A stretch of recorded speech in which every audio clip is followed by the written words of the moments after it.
Entonces seguimos con Ignacio Narbonda ahora. Bueno, en primer lugar, buenas noches a todos y lo primero que quería decir era manifestar mi profundo agradecimiento por la posibilidad que me han dado desde la organización de este ciclo de actividades en homenaje y en memoria de Raúl Sendic de participar en esta actividad. Sumando a las palabras que decía Fernando recién, para mí Raúl Sendic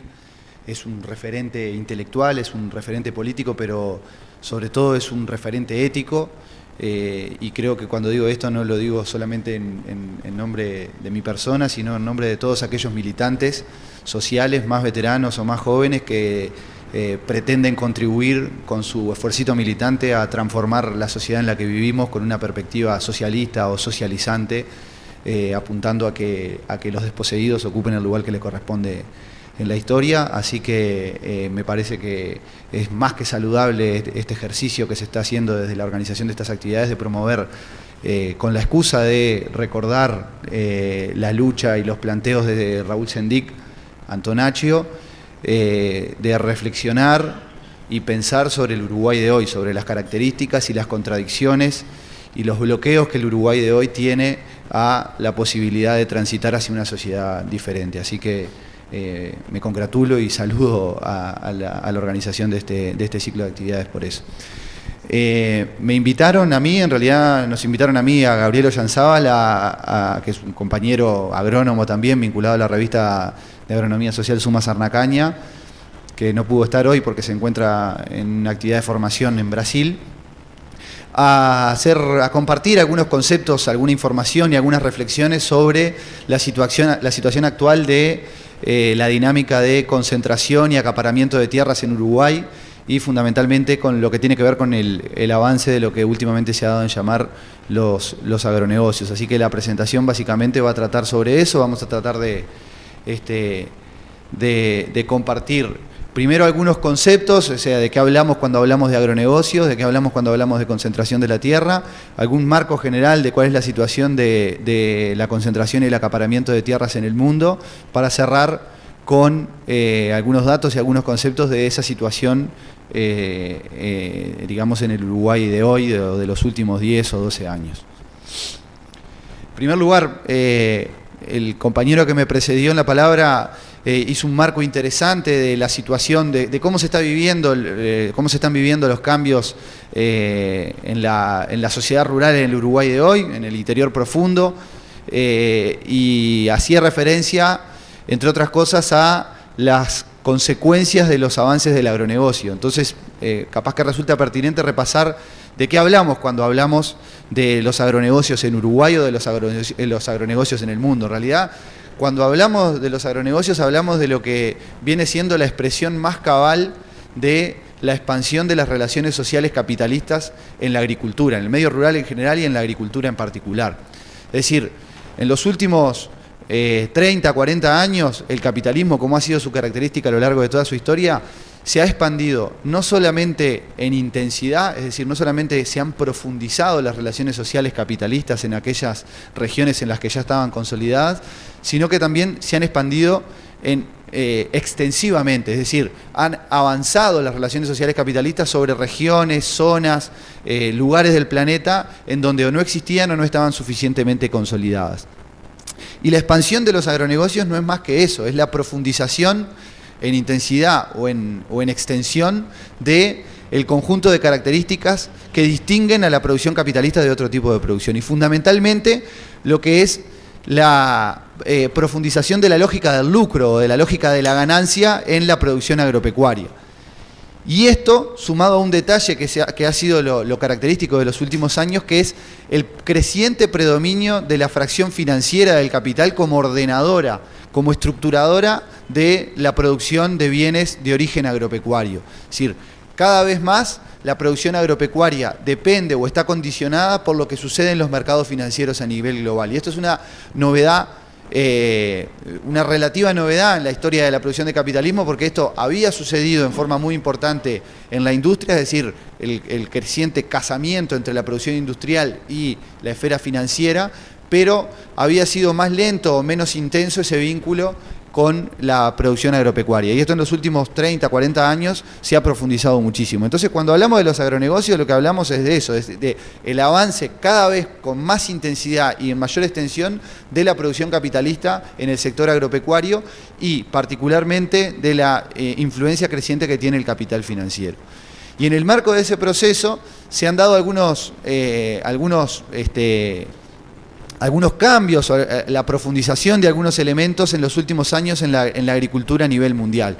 En primer lugar, la separación creciente entre la satisfacción de necesidades y la producción. Es decir, la producción agropecuaria cada vez se orienta menos a satisfacer las necesidades de la gente que produce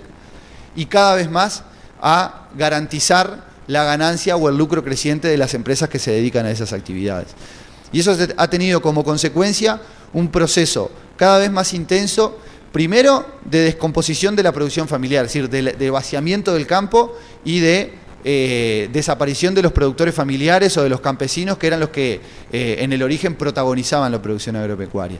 Y como contracara de eso, un proceso enorme y cada vez más profundo de concentración de la tierra y de concentración de la producción, que en Uruguay tiene expresiones muy extremas, como vamos a ver más adelante.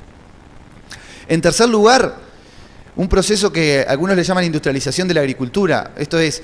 que la agricultura como proceso productivo se parece cada vez más a la industria, porque los procesos, lejos de complejizarse y de adaptarse a las características complejas que tienen los sistemas agroecológicos en el mundo, se simplifican cada vez más. Es decir, la producción agropecuaria se estandariza cada vez más se utilizan las mismas técnicas de producción, las mismas tecnologías, las mismas máquinas. Es decir, cada vez se toman menos en cuenta las particularidades locales y puntuales de cada región agroecológica y cada vez más los procesos productivos tienden a parecerse más en los distintos lugares del planeta. Y esto tiene una expresión muy fuerte en la agricultura extensiva en Uruguay, como capaz que lo vemos más adelante. En cuarto lugar, todo esto vino acompañado de un nuevo actor en la producción agropecuaria, un nuevo actor en términos relativos, ¿no? Si comparamos lo que fue el inicio del capitalismo y los primeros 50 años del siglo XX, en los últimos 50, 60 años ha aparecido un actor con mucha fuerza que son las empresas transnacionales, es decir, empresas que surgieron o tuvieron origen en el sector industrial o en la fase industrial de procesamiento de materias primas, pero que cada vez más fueron acaparando la fase primaria o la fase de producción directa de esos alimentos o de esas materias primas. Grandes empresas que hoy podemos conocer como por ejemplo Cargill, ADM, Bunge, empresas como Louis Dreyfus o empresas de la industria químico-farmacéutica o de la producción de agroquímicos como Bayer o como, bueno, en fin, innumerables empresas que tienen intereses no solamente en la fase de procesamiento de las materias primas o de producción de insumos para el sector agropecuario, sino que tienen presencia cada vez mayor en la producción directa de esas materias primas. En quinto lugar, lo que comentaba al principio, un flujo creciente de capitales financieros hacia la producción agropecuaria, cosa que se agudizó con la última crisis del sector financiero que surgió en Estados Unidos, que evidenció condiciones de bajísima rentabilidad en el mercado inmobiliario y en otros sectores de la industria y que como contraparte buscó rentabilizarse en un sector que es relativamente seguro desde el punto de vista de sus condiciones de rentabilidad, como es el mercado de tierras o la propia producción de materias primas y alimentos. Y finalmente, un proceso que es muy propio de América Latina, y es que en los últimos años vivimos un proceso de reprimarización muy fuerte. Si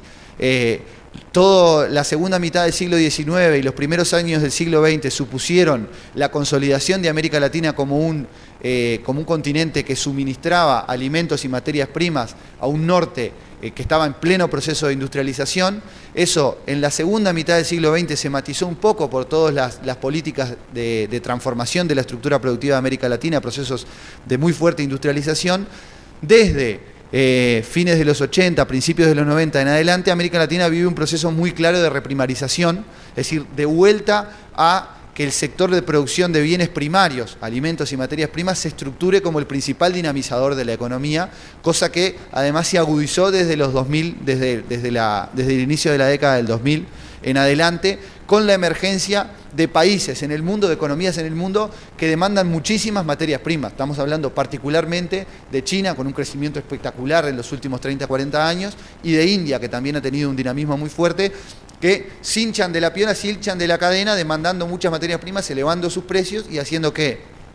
aquellas regiones del mundo que tienen características agroecológicas muy propicias para producir ese tipo de productos, se tiendan a especializar en eso, con todas las consecuencias negativas que eso tiene desde el punto de vista no solamente social, desde la concentración de los recursos y la riqueza, sino también desde el punto de vista ambiental, de la presión que eso genera sobre los recursos naturales, pero además sobre la vulnerabilidad de las economías. Una economía es tanto más vulnerable cuanto más se especializa en la producción de un solo bien, y si ese bien es primario, peor, porque tiene poco valor agregado y además su demanda internacional es muy volátil, con lo cual cualquier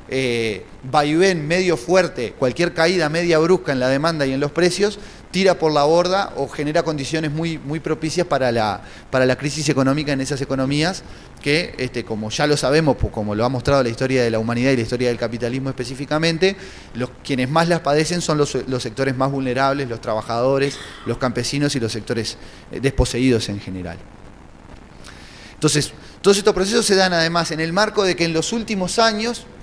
ha habido una creciente ofensiva por la tierra. Esto que yo comentaba de las condiciones de crisis de rentabilidad que se dio a partir de la crisis de 2007-2008 en Estados Unidos, ha hecho que muchos capitales vean en la inversión en tierra un negocio rentable. Como otros negocios no son tan seguros y no son tan rentables, la inversión en tierra, que en general es muy poco probable que caiga su precio, y además cuando invierto en tierra también puedo invertir en la producción de los bienes que puedo obtener a partir de esa tierra, bueno, se ha vuelto un negocio muy rentable y ha habido un flujo enorme de capitales hacia la inversión en tierra en los últimos años. Eso algunos autores le han llamado land grabbing en inglés, o más en criollo, acaparamiento de tierra, que no es otra cosa que un proceso cada vez más agudo de compra o arrendamiento de tierras por parte de grandes empresas, ya sea transnacionales o empresas regionales. Como para tirarles un dato nomás, en 2010 cerca de 14.000 millones de dólares se destinaron en el mundo a la inversión en tierras, y esto seguramente sea un dato que está subestimado. ¿Por qué se ha dado este proceso de inversión cada vez mayor y de afluencia de capitales hacia la compra de tierra? Bueno, primero porque el sector agropecuario se ha vuelto un sector muy rentable por el crecimiento de los precios asociado a la mayor demanda de las materias primas que se obtienen a partir de ese sector. En segundo lugar, porque muchos capitales especulan con la valorización de la tierra. Compro e invierto en tierras hoy porque es muy probable que la tierra suba de precio, y la diferencia me la embolso vendiendo la tierra nuevamente o simplemente quedándomela como un activo financiero. En tercer lugar, porque muchos estados nacionales de otras regiones del mundo han visto con preocupación la escasez de tierras en sus propios territorios y la necesidad de autoabastecerse de alimentos y de materias primas, con lo cual han salido como estados a comprar tierras en otros lugares del mundo. Los casos paradigmáticos son algunos estados del Golfo Pérsico, pero fundamentalmente China, Corea del Sur, Japón e India, que como tales han salido a buscar tierras en otros lugares del mundo, en África, en América Latina. En Uruguay no han comprado directamente, pero han habido algunas